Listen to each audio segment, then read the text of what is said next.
Bismillahirrahmanirrahim. Assalamualaikum warahmatullahi wabarakatuh. Alhamdulillahirrabbilalamin. Wassalatu wassalam ala rasulillahil karim wa ala alihi wa sahbihi ajma'in. Qala Allah ta'ala fi kitabil karim. A'udzubillahi minasyaitonir rajim. Bismillahirrahmanirrahim. Wa may yuqa shuhha nafsihi fa ulaika humul muflihun. Sadaqallahul azim. Pemirsa yang budiman,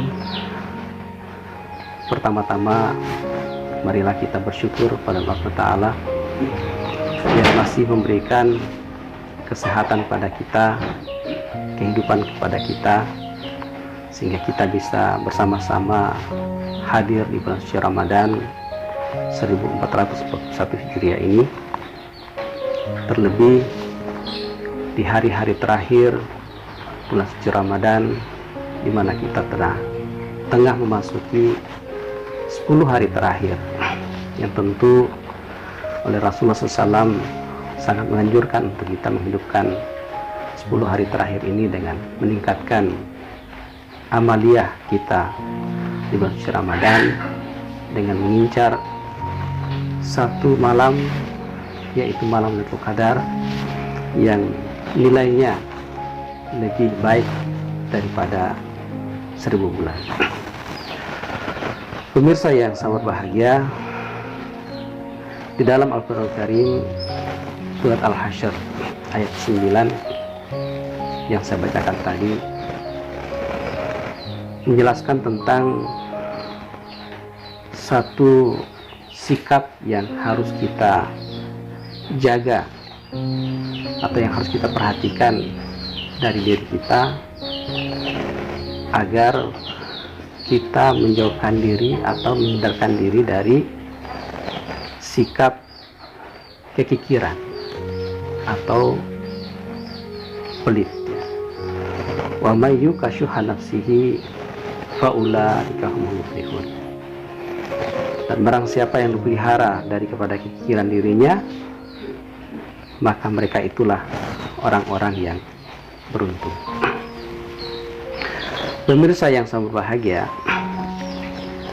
tentu kaitan ayat ini adalah dalam konteks bagaimana kita sebagai umat Islam, terutama tanggung jawab moral kita terhadap pelaksanaan zakat, infak dan sedekah yang sangat dianjurkan oleh ajaran agama kita, agar dengan zakat ini kita bisa memberikan kemanfaatan bagi sesama kita. Pemirsa yang sangat berbahagia, kalau kita melihat tentang untuk apa zakat itu disyariatkan, maka tentu kita bisa menemukan bahwasanya zakat itu dimaksudkan agar setiap kita yang beriman pada Allah dan Rasul-Nya tidak terlalu cinta kepada harta benda atau tidak cinta terhadap harta yang kita punya. Hendaknya kemudian harta yang rizki atau harta yang Allah titipkan pada kita itu kita jadikan sebagai sarana untuk kemudian mendekatkan diri kepada Allah SWT, dan kita dijauhkan daripada sifat tamak, kikir ataupun pelit. Nah, pemirsa yang sangat berbahagia, sudah tentu dengan perintah zakat ini atau infak dan sedekah ini, maka orang-orang yang melaksanakan zakat tentu mereka akan dapatkan ganjaran pahala yang sangat banyak. Ya, ibaratnya itu seseorang yang menanam satu benih, kemudian benih yang tumbuh itu menghasilkan 7 tangkai, dan setiap tangkai menghasilkan 100 butir atau 100 buah. Maka satu kebaikan yang dilakukan dengan zakat ini itu nilainya sampai 700 kebaikan. Allah akan lipat gandakan kebaikan yang zakat ini. Nah, pemirsa yang sangat berbahagia, ketika seseorang itu kemudian enggan berzakat, dia punya kemampuan, rezekinya Allah berikan dengan mudah, dan dia punya kelebihan harta benda, tetapi dia itu enggan untuk mengeluarkan zakatnya, infaknya ataupun sedekahnya, maka Allah ancam. Allah ancam mereka dengan ayatnya yang terdapat di dalam surat At-Taubah ayat 34 dan 35. Ketika di ayat itu dijelaskan bagaimana orang yang enggan untuk mengeluarkan zakat itu nanti pada hari kiamat, harta benda yang mereka kejar, yang mereka kumpulkan itu, ini akan dipanaskan di dalam api neraka. Kemudian harta benda tadi itu disiramkan, yang sudah terbakar di dalam api neraka itu disiramkan di atas dahi mereka, di lambung mereka, dan juga di punggung mereka. Kemudian dikatakan pada mereka, haza ma kanastum li anfusikum fazuqu ma kuntum taknizun. Dikatakan pada mereka, inikah harta bendamu yang kamu simpan untuk dirimu sendiri, maka rasakanlah sebagai akibat dari apa yang kamu simpan itu. Jadi ayat ini menjelaskan pada kita, ketika kita itu lalai, enggan atau menolak, atau ya bermasa bodoh untuk kemudian mengeluarkan hak-hak daripada rezeki yang Allah berikan itu, ya ancaman Allah adalah ya kita akan mendapatkan siksa dari harta yang kita simpan tadi itu. Nah, pemirsa yang memuliakan Allah, karena itu maka kita perlu kemudian bagaimana mencari hikmah, apa hikmah yang terdapat atau terkandung di dalam perintah zakat dan infak sedekah ini. Nah, hikmah yang pertama adalah bahwa dengan zakat itu dalam rangka untuk tazkiyah, ya, dalam rangka untuk membersihkan jiwa, dan melaksanakannya akan membersihkan seseorang daripada jebakan dunia, ya. Jadi seseorang melaksanakan zakat itu akan terhindar daripada jebakan dunia, dan mereka tersucikan dari noda dan dosa yang berkenaan dengan harta itu. Oleh karena itu Allah SWT menyebutkan di Al-Quran, khudz min amwalihim sadaqatun tutahhiruhum wa tuzakkihim biha. Ya. Ambillah zakat dari harta mereka, yang dengan zakat itu kamu membersihkan dan mensucikan diri mereka. Quran surat At-Taubah ayat 103. Nah, pemirsa yang sangat bahagia, terkait dengan zakat, infak, dan sedekah ini, di masa Rasulullah SAW dikisahkan ada seorang sahabat yang bernama Sa'labah bin Hatib. Beliau adalah profil keluarga sahabat yang berada di garis kemiskinan paling bawah, yang mana keluarga Sa'labah ini ketika beliau menghadiri sholat berjamaah di masjid Rasulullah SAW, maka dia adalah orang yang pertama meninggalkan sholat jamaah itu sebelum yang lain meninggalkan. Nah, kejadian ini berulang kali terjadi, sehingga suatu ketika Rasulullah bertanya, ada apa dengan Sa'labah? Ya. Mengapa Sa'labah begitu cepat dia meninggalkan sholat setelah kita selesai melaksanakan sholat?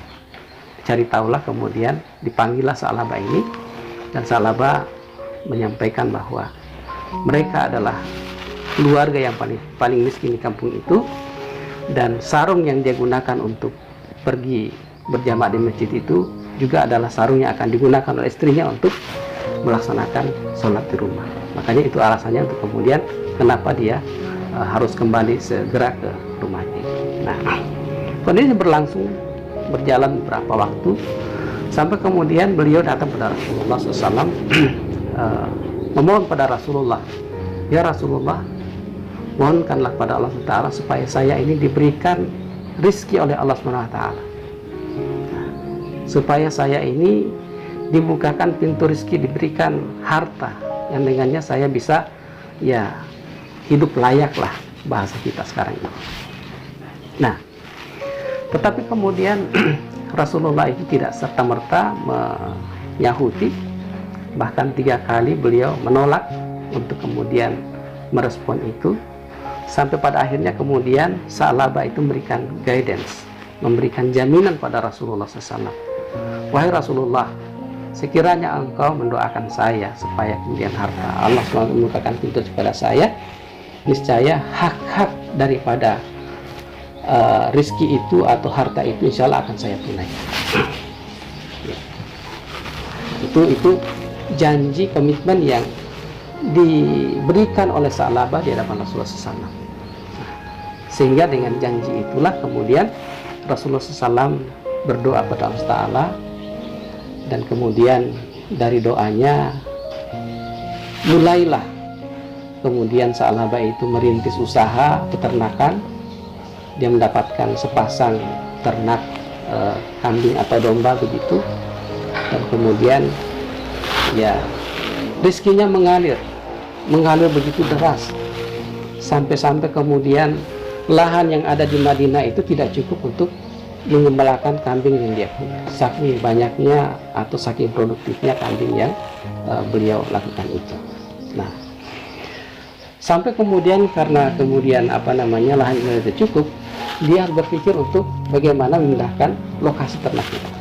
Nah, dibawalah dia di pinggiran kota Madinah, dalam satu lembah itu, dan disitulah dia kemudian mengembalakan kambingnya. Harta benda yang harusnya mendekatkan orang pada Allah Ta'ala ini menjadi musibah bagi Sa'labah. Nah, maka mendengar bahwa Sa'labah ini punya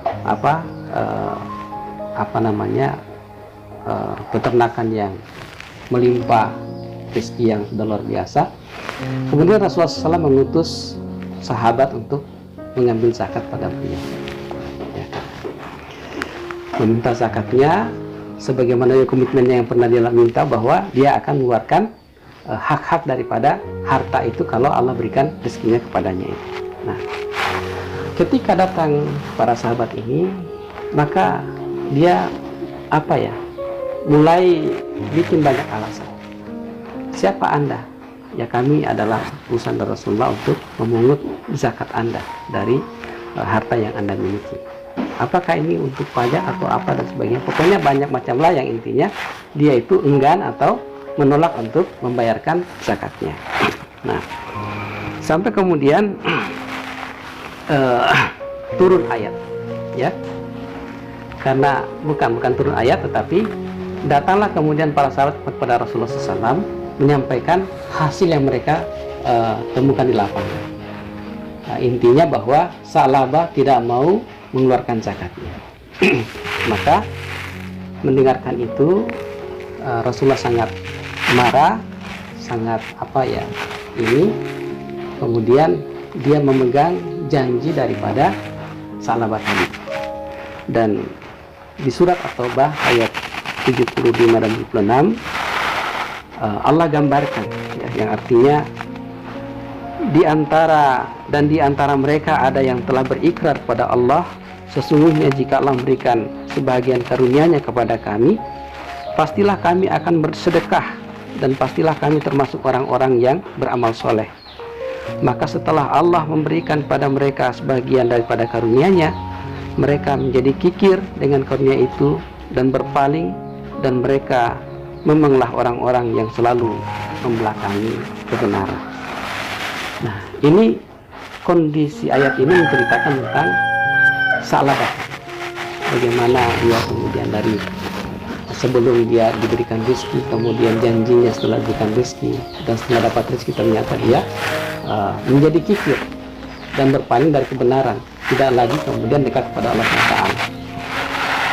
Maka yang terjadi daripada itu kemudian adalah ketika ayat ini turun, sampai kabar itu kepada beliau bahwa ada ayat yang turun berkenaan dengan perilakunya Sa'labah ini. Nah, setelah dia mengetahui itu, maka dia kemudian bergegas mendatangi Rasulullah SAW, membawa amal sedekahnya, membawa amal zakatnya pada Rasulullah, tapi kemudian Rasulullah itu menolak. Rasulullah tidak mau menerima zakat. Kemudian ditanyakan oleh Sa'labah, kenapa engkau tidak menerima zakat? Rasulullah mengatakan, Allah melarangku untuk menerima zakat. Nah, luar biasa. Jadi bahkan diceritakan bahwasanya bukan hanya Rasulullah SAW yang kemudian tidak menerima zakat beliau, berlanjut kepada khalifah Khulafaur Rasyidin berikutnya, yaitu Abu Bakar, Umar, dan Utsman. Ketika dia mau datang untuk supaya menebus zakat-zakatnya itu tiga khalifah ini tidak bersedia untuk menerima zakat. Nah, pemirsa yang sangat bahagia, dari kisah ini memberikan satu hikmah yang sangat luar biasa, betapa bahwa ketika kita tidak konsisten dengan apa yang kita janjikan, maka itu akan memberikan pengaruh atau memberikan dampak kembali kepada diri kita. Kita bisa bayangkan bagaimana janji Sa'labah ketika dia pertama kali dalam kondisi miskin datang kepada Rasulullah SAW, minta supaya didoakan agar dia dibukakan pintu rezeki, dan dengan rezekinya itu dia bisa mendekatkan diri kepada Allah Ta'ala, dan dengan rezeki itu dia kemudian bisa mengeluarkan hak-hak rezeki itu kepada yang berhak menerima. Tapi faktanya kemudian perjalanan itu semua ya tidak bisa dia tunaikan, dan dia menjadi orang yang celaka. Hanya hadisnya itu ada disebutkan, celakalah engkau Sa'labah, celakalah engkau Sa'labah, engkau lebih baik bersyukur dengan kemiskinanmu daripada engkau itu berpaling dengan harta benda yang kau miliki. Jadi mudah-mudahan dari kisah ini bisa memberikan satu motivasi pada kita sekalian, bahwa apa-apa yang kita buru, mengejar harta benda, mengejar rezeki dan sebagainya ini, janganlah kemudian ini membuat kita itu tertipu. Janganlah ini kemudian menjadikan kita itu sebagai tujuan kita, sehingga karena itu yang kita kejar, maka hal-hal yang terkait dengan hubungan kita dengan Allah Ta'ala, ya ini kita ada. Sebaliknya ini harus kita jadikan titipan Allah ini, rezeki itu ya harus kita jadikan sebagai sarana untuk bertakabur pada Allah Ta'ala. Kita keluarkan hak-haknya, kalau ada rezeki kita keluarkan zakatnya, infaknya, sedekahnya. Ya mudah-mudahan dengan dengan kita lakukan itu, ya rezeki kita akan semakin bertambah dan barokah. Kira ini yang bisa saya sampaikan. Terima kasih. Mudah-mudahan kita semuanya bisa menyelesaikan Ramadan ini, dan kita termasuk orang-orang yang menjadi pemenang di bulan suci Ramadan ini dengan kembali kepada fitrah kita yang suci dan bersih. Sekian, wassalamualaikum warahmatullahi wabarakatuh.